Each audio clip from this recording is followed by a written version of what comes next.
Hey guys, you're with me, Dino, again in FVTALKS. Now, over the last couple of weeks, we've actually been speaking to people who have gone through different situations with COVID-19. Yes, we are still talking about COVID-19. Why? Because it is still prevalent in not only in our lives right now, but in the way we do things, particularly. So today, I will be speaking to somebody who works for a company that, you know, if you nak kata most affected by COVID, and it is in the tourism, in the airline, in hospitality, this person embodies or rather represents a part of that company. So we have the president of RedBeat Ventures, Irene Omar, of course, who is connected to the larger group, which is AirAsia. Irene, thank you so much for joining us.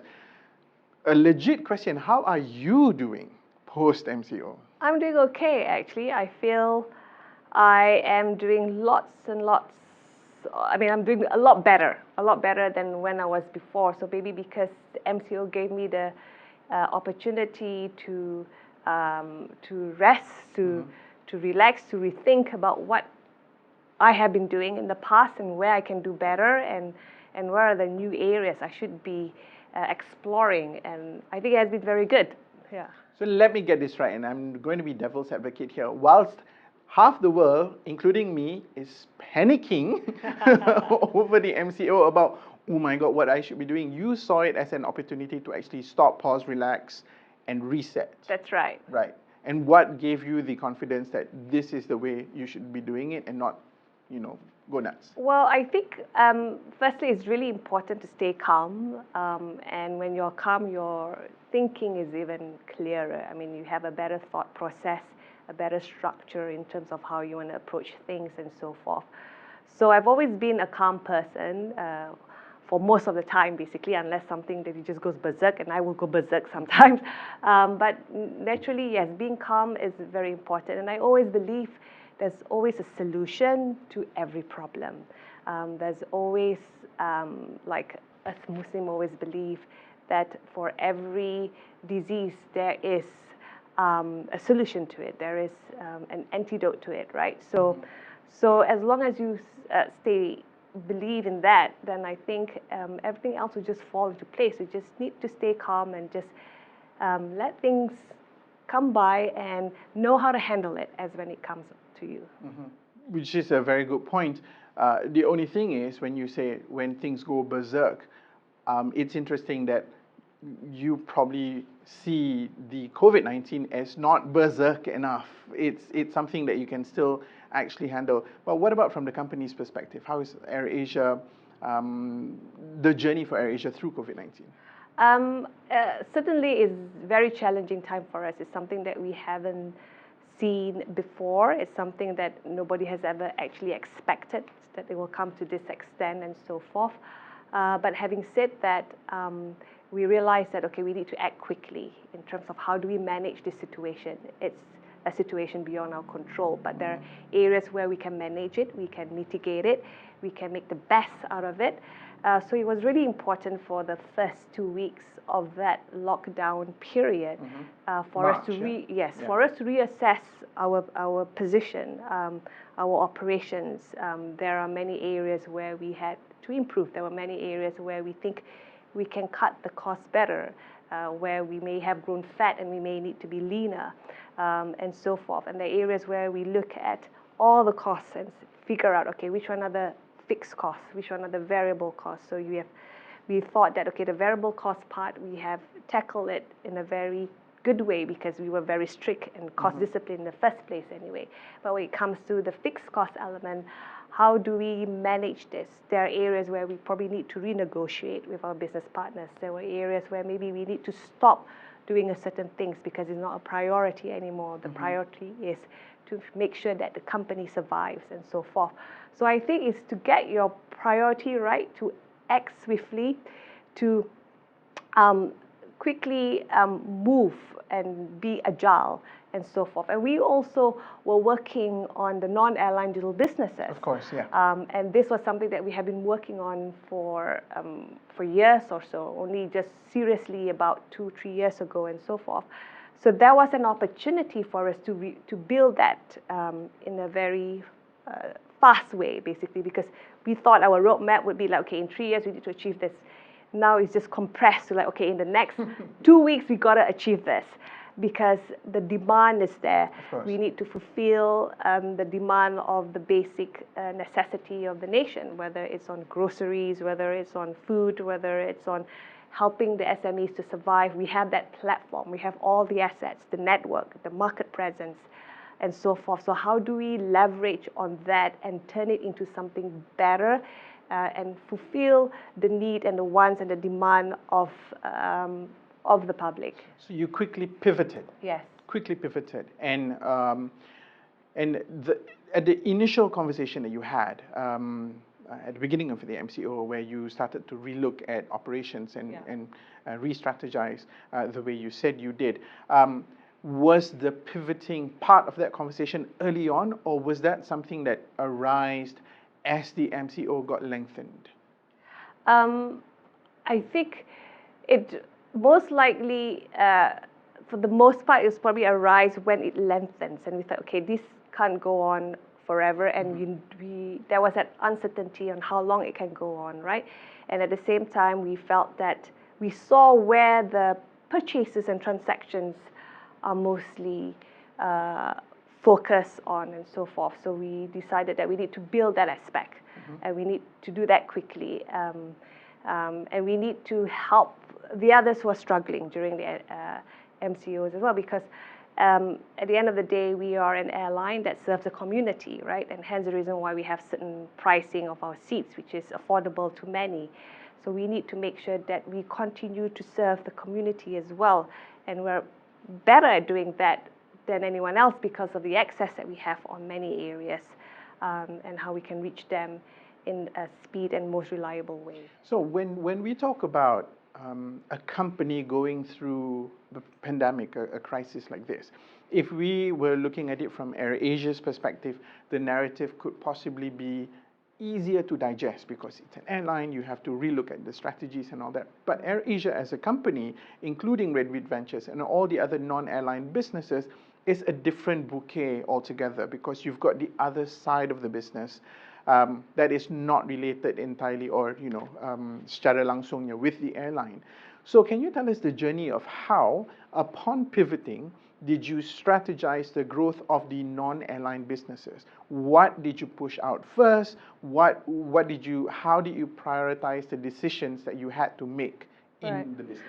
I think when we really look at the assets that we have, especially for the non-airline, but there was an opportunity to consolidate certain businesses to make it even stronger, to be able to serve faster, to synergize the whole ecosystem better, so there will be better team effort to actually serve that product or services. So, for instance, our shop, it was a platform that sells duty-free and travel retail. During the MCO, there's no point for us to continue to sell duty-free and travel retail. It doesn't make sense, right? So we quickly pivot and start selling groceries, start selling all the basic necessities that people are looking for to be able to purchase, but they can't do so. We started looking at fitness online because people were looking at how do they exercise, they can't go to the gym. And we have a lot of influencers in our own ecosystem as well. We have cabin crew who are very fit, we have pilots who are very fit, and they're all doing their fitness show among themselves. So we thought, why can't we bring this to the public? We have our own cooking show and so forth. So that became like a real platform business that we're expanding to. Not initially, it was just meant to be for travel related kind of business. It expanded into your day-to-day activities and your daily needs and wants and so forth. So that's when also we need to speed up and build up the home delivery part as well of our logistic business, because before I was focused more on... And all this is already in your ecosystem. It was already in our ecosystem. We probably just need to speed up certain aspect or speed up the growth of certain aspect or build up that business. Like for instance, home delivery. I mean, it was something that was also new for us because our logistic business was mostly focused on freight. Yes, freight. And cross-border parcel delivery to facilitate the e-commerce in this region, right? But that home delivery right to the doorstep, we need to grow that. So what should we do? Should we?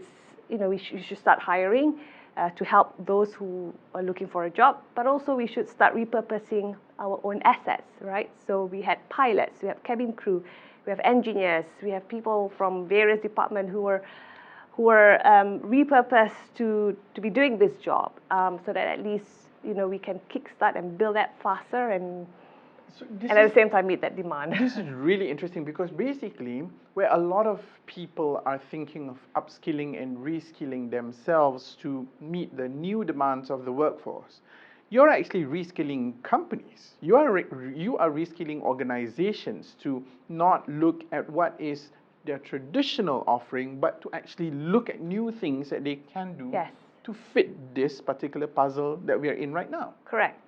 Okay.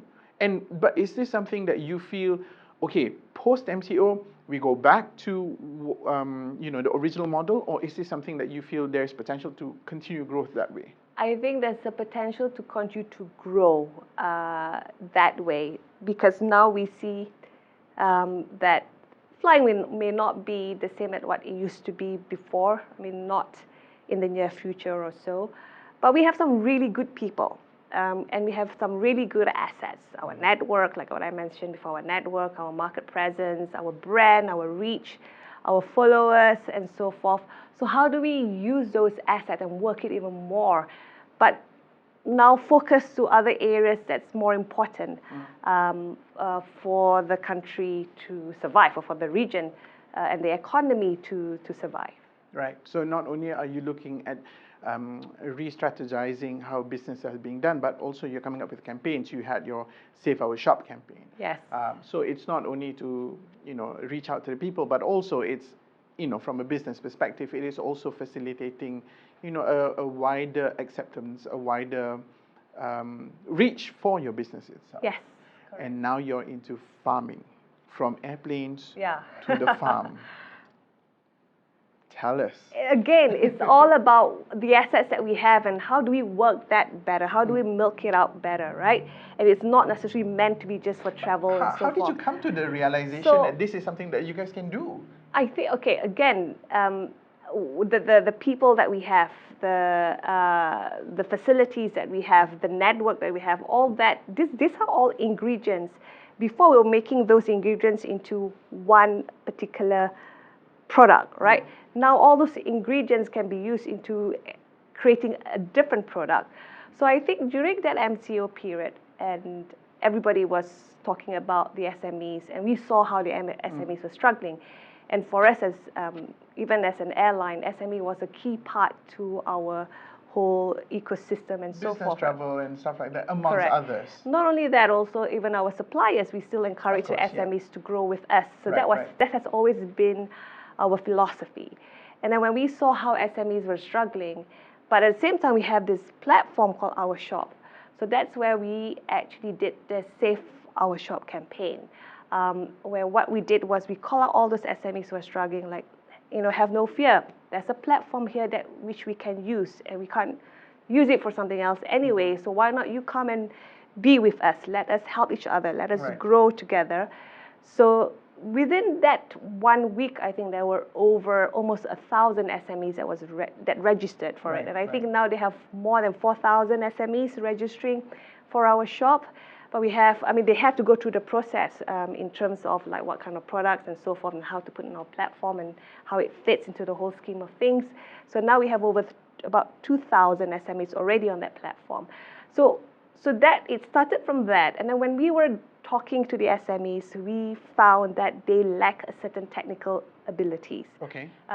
So they are still new to the e-commerce business. And this is where we tell them, like, look, hey, we're here in the e-commerce since day one. We start selling our tickets on websites since day one we started, right? So we have the expertise, we know how to help you. So we have this RedBeat Academy, which initially we started this RedBeat Academy to reskill our own staff during the MCO. We thought that since we have this good partnership with Google, let's co-create a program to help the SMEs. And that's where Bina Digital came to life. And we encourage the SMEs that we provide an end-to-end solution for you. You can be on our platform, and if you have difficulty in understanding or how e-commerce work and so forth, come and train with us. And then we teach you about digital marketing. We teach you about how to create a better homepage, get the traffic in and so forth, even basic accounting and that kind of thing. So we provide that as well. So in that process of getting the SMEs on board, then we discovered, okay, they need this training, and then with us having that expertise, let's help them together with our partner Google and so forth. Then when we discovered putting the merchants on board, especially when we were trying to sell groceries and so forth, we discovered the problem that farmers and also fishermen were facing. They couldn't offload their produce in huge amount. I mean, they're not in the market to sell small bundles to consumers. Of course, They have to offload tonnage of goods of their own produce, and they're struggling to do that. And this is where we thought, okay, since we have a lot of merchants in our platform, and they are not just restaurant owners or groceries, supermarkets or hypermarkets or whatever it is. There's also hotels, hospitals and schools that we know who probably need this. So what we decided was, let's connect them. Let's connect. So business matchmaking then. Yes, so let's connect the farmers and the fishermen directly to the merchants. And on your platform? Correct. Okay. So we had to create a B2B platform. Right. And this is how our farm came. So it's sort of like middleman, but not exactly middleman, because you are not a person, you are an enabling platform. Correct, yes.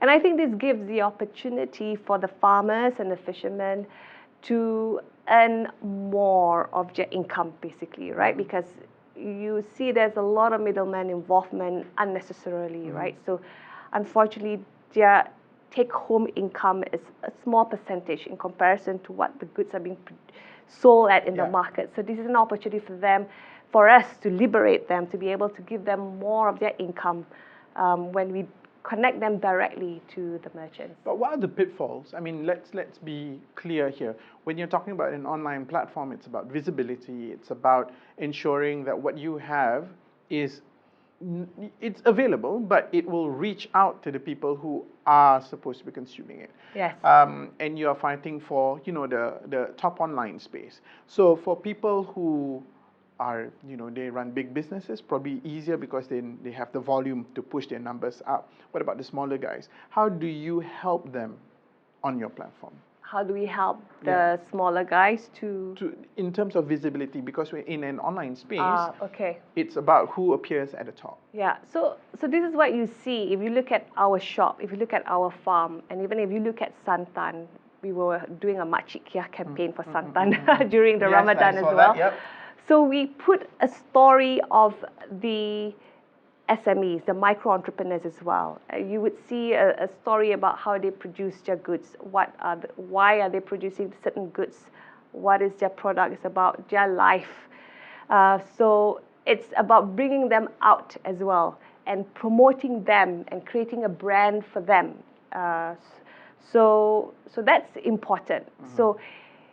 So that's one way for us to promote them, and I think this is where they actually like being on our platform, because it's like what I said, an end-to-end solution to provide them with another distribution channel, to help them in terms of their branding and awareness of their product to the market, to the public, and at the same time giving them the tech capabilities which they never had before, because they were a brick and mortar or traditional way of doing their business and so forth.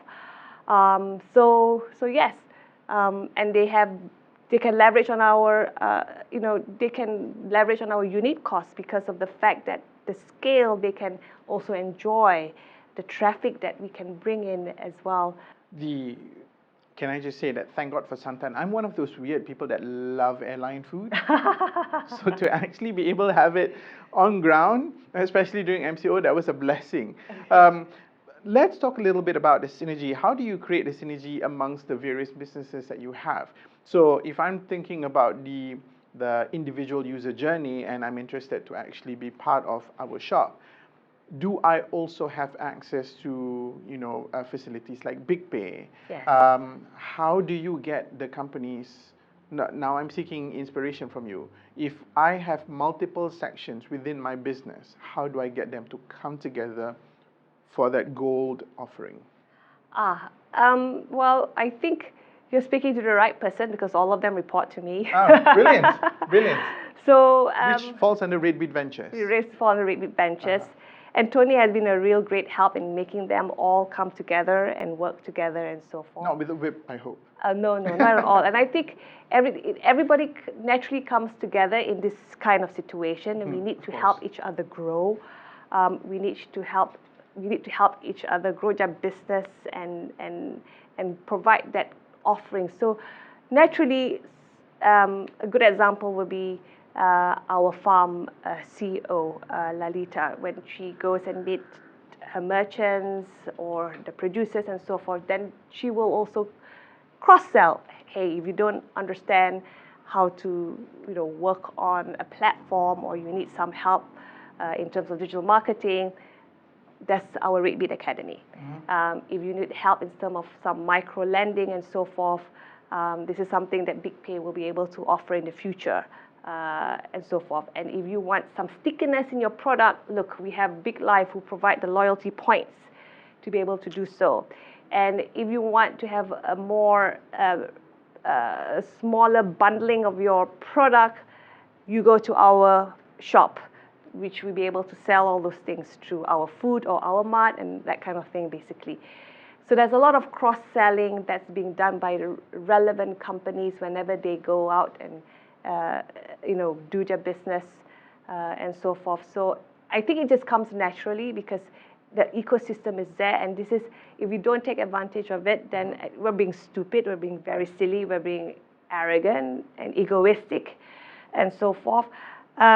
So it's a natural way to show people that this is the key differentiator of RedBeat Ventures Group in comparison to other companies who may not have a loyalty points, who may not have a micro lending or big pay to help them in their day-to-day businesses or purchases and so forth, who may not have a platform like we have, basically. So we really need to be smart about how we approach it, because we're new to this business in comparison to the other e-commerce who has been doing a lot of things, right? So what's the key differentiator here? What is the unique proposition? What is something that will attract people to keep coming, and we need to be able to do that. Right. Now it sounds like a formula that is waiting for success, and it's very workable. What is the dream? How far will you take this? And in terms of growth, if this particular arm of the business, the non-airline business, is able to be grown substantially, is it going to be a standalone from what AirAsia, the airline business, is offering? Do we split it? What's the dream? I think the dream has always been there. We have said many times in the past few years is that we're more than just an airline. We're a lifestyle platform, and I think the COVID situation has forced us to work on it faster. We have always dreamed for AirAsia to be your go-to everyday app or site for everything that you may need, not only when you're traveling, but also in your own home country and so forth, right? And the dream would be to see how people use, when they go and do their purchases or transactions, they use BigPay, they use the loyalty points to be able to redeem on their day-to-day goods, needs and wants and so forth, not just on flights, which is what we're seeing right now. There's a huge array of products and services that people can use to redeem with their loyalty points on a day-to-day basis, and so forth. And the dream is really to be part of your day-to-day life on what we can help you with in relation to not just your travel needs, but your whole lifestyle. How do we help enhance your lifestyle? Money, food. You're already in all those places already. Yes, and how do we help each aspect of the community to be able to be part of that growth as well, not just in Malaysia, but in ASEAN where we're strong, where that is our backyard, basically. On a personal level for you, how do you see this as, a personal win, a personal growth for yourself? A personal growth for Yeah, myself. how do you see this as, look, this is something Irene Omar has always wanted to do, and this is, something that is going to be in your books as an achievement, despite the fact that we went through a pandemic, Right. a personal win? I think how do we look at this problem and turn it into possibilities and opportunities, and how do we actually was successful in doing so, and how we became much stronger and bigger after that. So I saw the pandemic as an opportunity to, like what I said earlier, to reset and relook and see what matters most and how to achieve that basically in the most effective possible way, and how can we help each other to be able to achieve that. Okay, so the last part of the business that we haven't really properly gone into is RedBeat Academy. You've talked about the shop, you've talked about the farm, you've talked about BitPay and all that. But RedBeat Academy is something people can actually engage in because it is for them to upskill themselves. Yes. Tell us more about that. Okay, so let me explain how this RedBeat Academy came to life, really. So I was in charge of digital transformation about a couple of years ago. So at that point in time, it's all about how do we use this wealth of data that we have, because we have so much data coming from various systems. It's not just from our booking system and so forth. And we decided that we need to ingest all this data and put them into a foundry so we can visualize that better. And how do we use that to improve our revenue, to improve our conversion rate, to become more cost efficient and productive in the way we work, and also to provide a seamless experience for our consumers, right? So it's frictionless for them, whether you use facial recognition or voice activation or whatever it is. But the digital transformation, which people tend to forget, it all starts with knowing your data, understanding your data, and how do you leverage from that and create something better out of it, right? So in that process, we had to restructure our tech team, which was before focused on just IT operations and facilitating the enterprise and so forth. So we needed to restructure it in terms of how we saw the tech team are in tech companies in Silicon Valley that we speak to a lot, really. So we split them into IT operations, into product, into digital marketing, into software engineering, into IT and cybersecurity, and then data science, basically. And then what I realized is that in trying to get all those talent, it was really difficult to find those kind of talent in this part of the world. And everybody around the world is looking for the same talent, right? It becomes extremely expensive to keep pinching people of that talent from all around the world. It's not going to be sustainable. So we thought, why can't we just build a talent pipeline of tech and create that pool of tech talent in this region, right? We need, as a responsible company, we need to also help the economy by creating that kind of talent in this part of the world.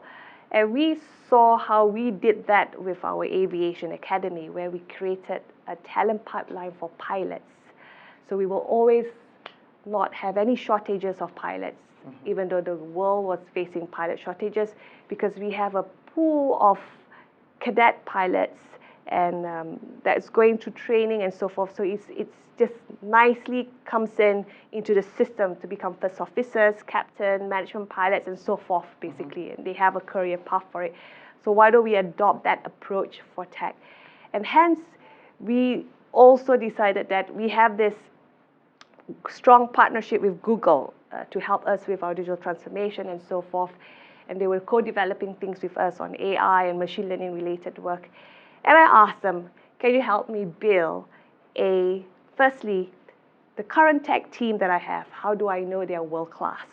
How you approach and train your own people in Google, can I have the same kind of approach, so that at least I want to make sure our own tech team will be world class. At the same time, how do I make sure there's a stream of talent pipeline coming in, and how do I do that, right? So this is where I had to work with them in terms of like, hey, as soon as people graduate, what do they need to go, and what kind of training, and before they go in, and so forth, right? At the same time also, when we do more and more machine learning work, there will be hundreds of people that may need to be redeployed. What can we do with them in terms of, as a responsible employer, we need to help them to embrace the digital economy. Help me to reskill them. Rather than just letting them go. Yes. So they said, okay, we work with you on this. So we've been working with Google to co-create this curriculum to reskill our own staff who are non-tech background. And during the MCO period, it was just so timely because we just finally finalized that co-curriculum. This module. We just open up and say, hey, any one of you who wants to, to learn more about digital, come into this course. We help you to reskill. And this is when you say any one of you being staff? Yes. Okay. Cabin crew, pilots, aircraft engineers, human resources people, and so forth, right? So they sign up, about 1,000 of them sign up. Not all of them managed to complete, but a substantial amount actually completed the fundamental course. Statement of intent is there. Yes. Some of them were very eager. They completed within less than 3 weeks when the course is for 2 months. Oh, okay. So we were quite relaxed. We give them for you 2 months to complete these fundamental courses and so forth. And then we had to find new things for them to do before we go on to the next path. So once they complete the fundamentals, there are 6 learning paths that they can choose. So one is data science, product manager, then software engineering, IT and cybersecurity, and then cloud architect, and so forth. So we have like about 6 learning paths for them to choose. So they're now completing that fundamentals, and by August they will be choosing that learning path of what they want to be. So majority of them chose data for some reason. The next most popular was cyber security, and then the third popular one was software engineering, and so forth. So they will sexy careers now. Yes. So they will go through this path, and then they will, once they complete that basic courses, depending whether it's full-time or part-time, then what we give them is like, you have 3 choices. Firstly, you can go back to your old department and change the way you work, make it more data-driven, make it more tech-savvy, or whatever it is. Secondly, is like we have so many projects that we're doing in terms of building all our AI and machine learning capabilities, and you can be part of that project. And then thirdly, it's like if you want to complete totally career change, then you can go into that department. Area. So leaving what they were doing previously, and become a software engineer or something of that sort. And then still within the auspices of the company. Correct. Of course, when they go into that new department, they will be at a junior level, right? Course, like as though they are fresh graduates and so forth. Because they've just learned this exactly. sort of trade. Then they will have that experience to build up and so forth, and then they will go through the upskilling of what the tech team are doing. They can join that program to upskill themselves so that they become better and so forth. So that's the whole program. And then when we realized when we were doing this, we saw that SMEs also needed some help. So we offer a specialized program for SMEs. It's probably a little bit more simple, a little bit more practical for them, so that they will be able to use it immediately in their own business and so forth. So the whole idea is like to make sure our own, initially started to make sure that our own staff will be able to embrace the digital economy and be able to be equipped to face the 4th industrial revolution, right? But then we saw how this can benefit the world, the greater world. We saw also some corporates and even government agencies who are very interested in our program and want to send their own people to be part of it. And this is where we thought, okay, we should open this to the public as well, because it shouldn't just be AirAsia being all this digitally savvy and so forth. The economy doesn't work with just one company being Correct. that It can't way. be an island. You need the whole economy to be to play a part as well, Of course, so that yeah. at least we can all thrive and grow together, right? So we're going to open to the public very soon, hopefully maybe in October or so. And this is something that they can just find out more information Yes. about it on your website. Yes, but what's immediately available for the public right now is the Bina Digital Program, which is the program for SMEs.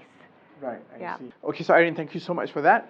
We definitely want to see a lot more greater things coming out of AirAsia, RedBeat Ventures, the company in general, because whatever that benefits you guys is definitely going to benefit the people in general as well. So thank you for that. Thank and you. Thank you for your time today. So you've been with me, Dino Omar, and I've been with Irene Omar of RedBeat Ventures, and this has been FVTALKS.